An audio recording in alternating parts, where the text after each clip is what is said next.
There is a battle that many Christians never expected to fight. It doesn't usually begin in public. It begins in the private moments of the heart and mind. Temptation has affected people throughout history. The Bible does not hide that reality. Instead, it shows us that God provides strength, wisdom, and hope for everyone who desires to live faithfully. If you have ever struggled with impure thoughts, if you have found yourself trapped in habits you want to leave behind, if you have prayed for freedom but still feel discouraged, I want you to know this before we go any further. You are not alone, and your story does not have to end where it is today. My name is Grace Adibeyo.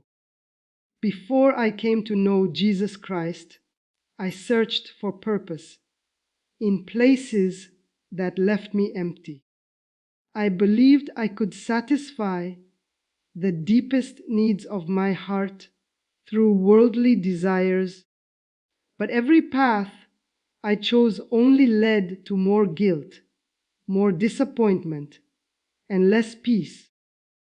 Everything changed when I encountered the truth of God's Word. I discovered that real freedom doesn't come from stronger willpower alone. It comes from a transformed heart through Jesus Christ. Today, I want to share 5 biblical truths about overcoming lust and temptation. These are not secret techniques. They are not hidden spiritual formulas. They are timeless truths found in Scripture that have encouraged believers for generations. The first truth is this: temptation itself is not the same as sin. Many sincere Christians carry unnecessary shame because they confuse being tempted with choosing to sin. The Bible tells us in Hebrews 4:15 that Jesus was tempted in every way as we are, yet he did not sin. That verse gives tremendous hope. Being tempted does not mean God has abandoned you. It does not mean your faith has failed. It means you are facing a common human struggle, and God promises to help his people endure it. James 1:12 says, "Blessed is the one who perseveres under trial, because having stood the test, that person will receive the crown of life that the Lord has promised to those who love him." Notice that Scripture points us toward perseverance, not despair, not hopelessness. God's desire is not merely to forgive us after we fall, but to strengthen us as we learn to walk with him. I remember meeting a young man named Daniel at a church Bible study. He was honest enough to admit that he felt defeated by temptation. He believed God must have grown tired of hearing the same prayer over and over. One evening, an older believer gently placed a hand on his shoulder and said, "God's mercy is not measured by the number of times you ask for his help. His mercy is new every morning." Those words came straight from Lamentations 3:2-23. Daniel didn't become perfect overnight, but he stopped believing the lie that failure defined him. Instead, he began returning to Christ every day with humility, repentance, and hope. And that changed the direction of his life. The second biblical truth surprised me even more because it revealed that lasting victory begins long before the moment of temptation itself. The second biblical truth is this: victory over temptation begins long before temptation appears. Many people think the battle starts in the moment they are tempted. Scripture teaches something different. The battle is often won or lost in the habits we build every day. King David wrote in Psalm 19:11, "I have hidden your word in my heart, that I might not sin against you." Notice what he did. He didn't wait until temptation arrived before turning to God's word. He filled his heart with truth beforehand. That changed the way I approached my own walk with Christ. I stopped asking, "How can I resist temptation when it comes?" Instead, I began asking, "How can I prepare my heart before it comes?" There is a tremendous difference. I remember a woman in our church named Sarah. She loved the Lord deeply, but she admitted she often struggled with the same patterns of temptation. One day, a mentor asked her a simple question: "What is the first thing you feed your mind every morning?" Sarah paused.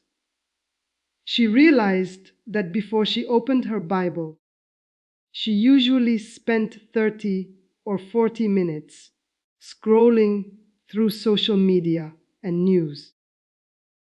None of those things were necessarily sinful, but they were shaping her thoughts before God's word had a chance to. So she made one small decision. Before touching her phone each morning, she spent 20 minutes reading scripture and praying.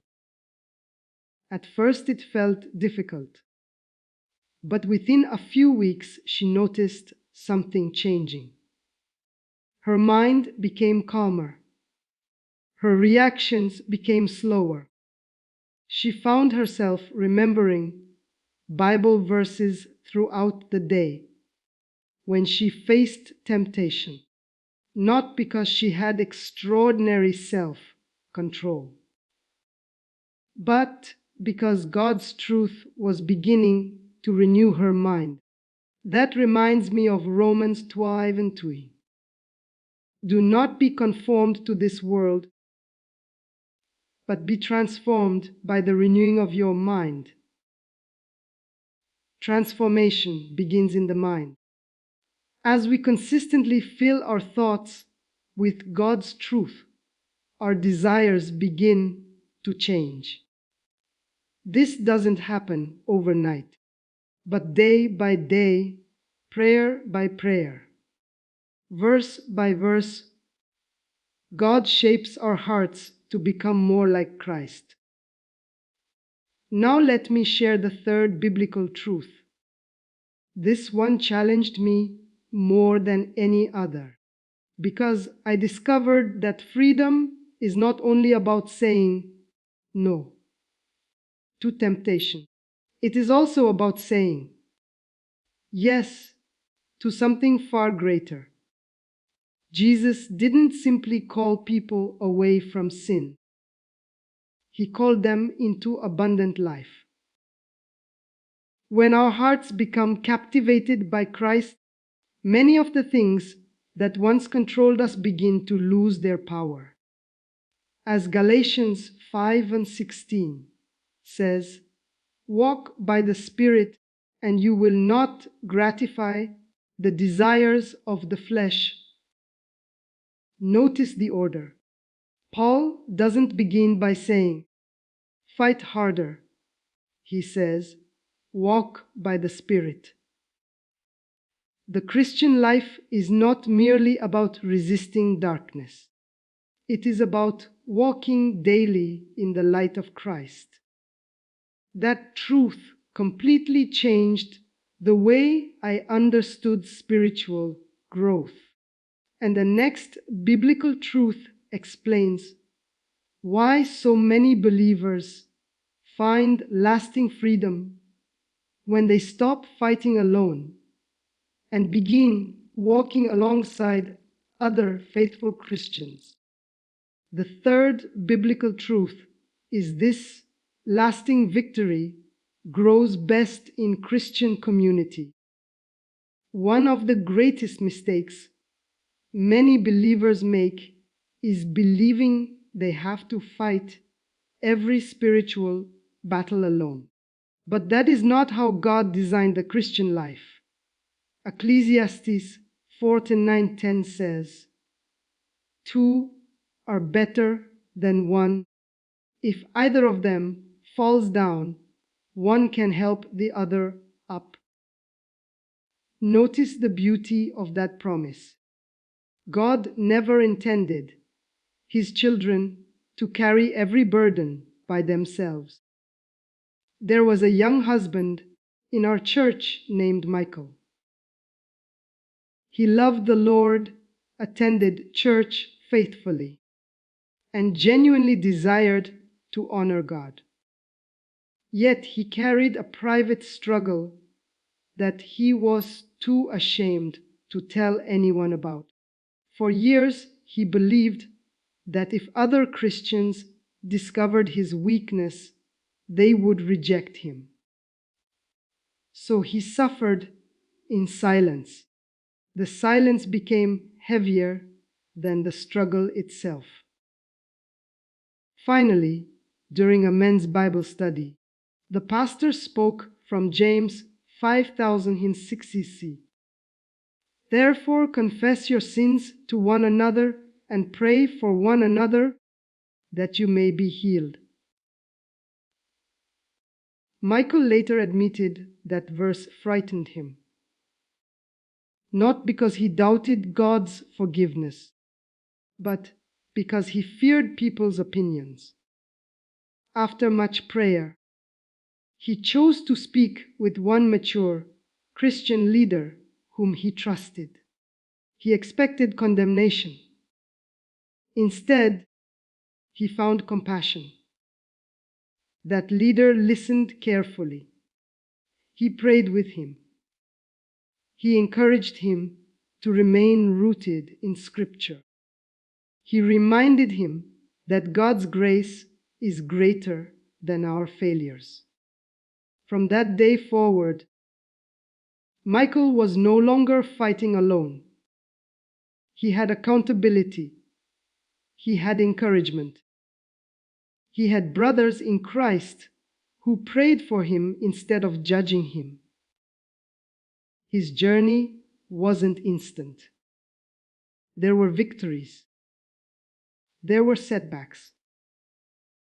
But he kept moving forward because he was walking with others instead of hiding in isolation. That experience taught me something I will never forget. Shame says, "Hide." The gospel says, "Come into the light." 1 John 1:7 tells us, "If we walk in the light, as He is in the light, we have fellowship with one another, and the blood of Jesus, His Son, purifies us from all sin." Walking in the light does not mean pretending to be perfect.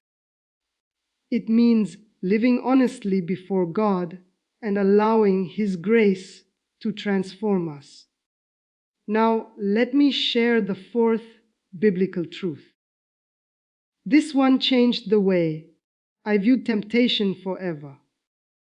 The fourth truth is this: What captures your heart will eventually shape your life. Jesus said in Matthew 60:21, "For where your treasure is, there your heart will be also." Those words are incredibly important. Every day, our hearts are being directed toward something, toward entertainment, toward success, toward possessions, toward relationships, or toward Christ. The more our hearts delight in Jesus, the less attractive sin becomes. That doesn't mean temptation disappears. It means our deepest affection begins to change. I remember an elderly woman named Ruth who once told me, "When I was younger, I spent so much time asking God to remove temptation that I forgot to ask Him to increase my love for Christ." That sentence stayed with me because Christianity is not only about avoiding what is wrong. It is about pursuing what is infinitely better. Psalm 73:25 expresses this beautifully. "Whom have I in heaven but you? And earth has nothing I desire besides you." That is the heart God desires to cultivate within us. A heart that treasures Him above everything else. When our greatest desire becomes knowing Christ, obedience stops feeling like a burden. It becomes an expression of love. And that brings us to the fifth and final biblical truth. It is perhaps the most encouraging one of all, because it reminds us that no matter how many times someone has struggled, God's grace is always greater than our past.